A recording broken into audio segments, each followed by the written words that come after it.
বাধ্য করে। মধু খাওয়া যেমন সুন্নত, মিসওয়াক করা যেমন সুন্নত, খাবারের পরে মিষ্টি খাওয়া যেমন সুন্নত, আমরা হাতের মধ্যে তলোয়ার নিয়ে রাজপথে নাইমা রক্ত জড়ানো যে সুন্নত, সেটা আমরা ব্যবহার করব, ঠিক কিনা? এই জন্য আমার যুবক, ধীরে ধীরে আমি এমন একটা সুন্দর জায়গা নিয়ে যাব, কেউ কোনো আওয়াজ করবেন না। একটু পরে দেখবেন মাঠটা নীরব হয়ে গেছে। ও বন্ধুরে, বন্ধুরে, বন্ধু, নবী আমার বলে না, তোমার হাতে তলোয়ারটা নাও। সাহাবায়ে কেরাম কি ভাইগা গেছে না তলোয়ার হাতে নিছে? আমার নবী বলছেন মাঠে নামো। সাহাবীরা কি মাঠে নামছে নাকি ঘরে বসেছিল? তাহলে আমরা সময়ে মাঠে নামতে হবে কি হবে না?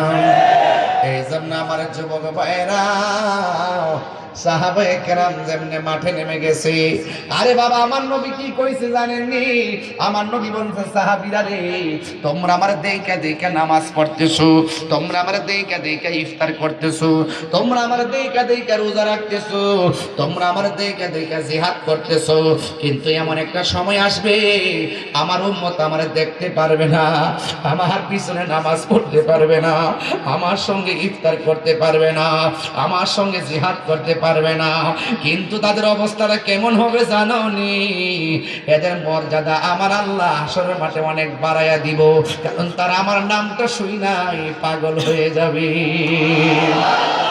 এই জন্য যুবক রে, আমরা নবীর নাম শুনি না কেমন পাগল। দুইটা কথা কম, একটা হলো তায়েফ আর একটা হলো কারবালা।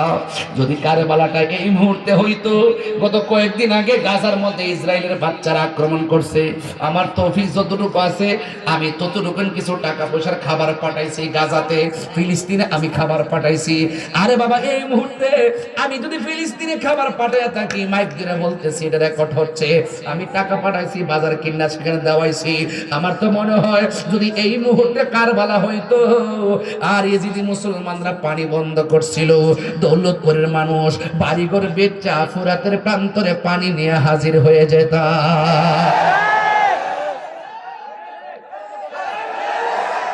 এই জন্য আমার যুবক আরেকটা কথা বলবো, তায়েফের কথা। দেখছেন নবীর কথা বললে কেমনে লাফ মারে। তায়েফের জমিনে বেয়াদবরা আমার নবীরে পাথর মারছে, আর ওই তায়েফের জমিনে যদি কুমিল্লার পোলাপানগুলা থাকতো, ওই পাথরের বরাবর বুকটা পাইতা দিত, একটা পাথরও আমার মোস্তফার বদন মোবারকে লাগতে দিতাম না।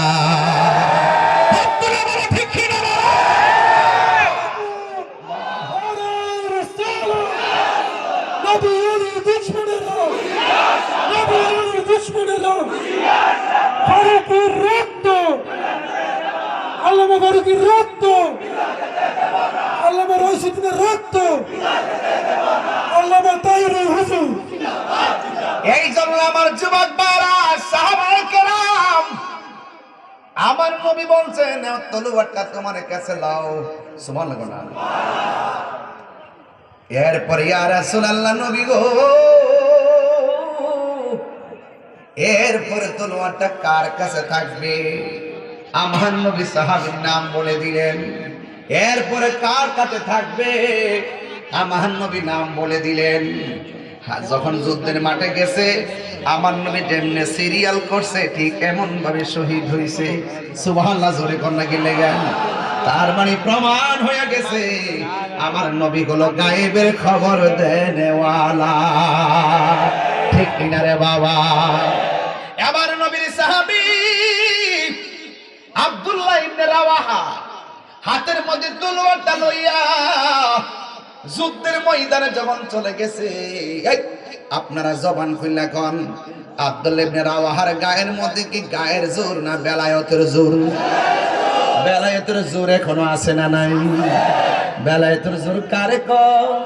শরীয়তে মৌলবীরা নৌকা দিয়া নদী পার হয়, আর বেলায়েতের জোর হলো নামাজের মুসল্লা দিয়া বাবা শাহজালাল সুরমা নদী পার হয়। কথা বলেন ঠিক কিনা বলে?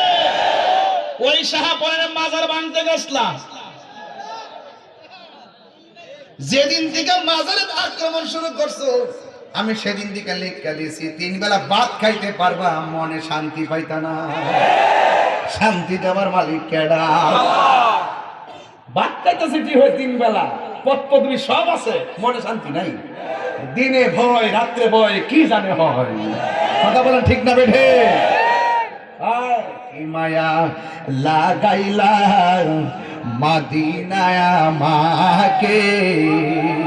গজল গালি কি কষ্ট আপনাদের?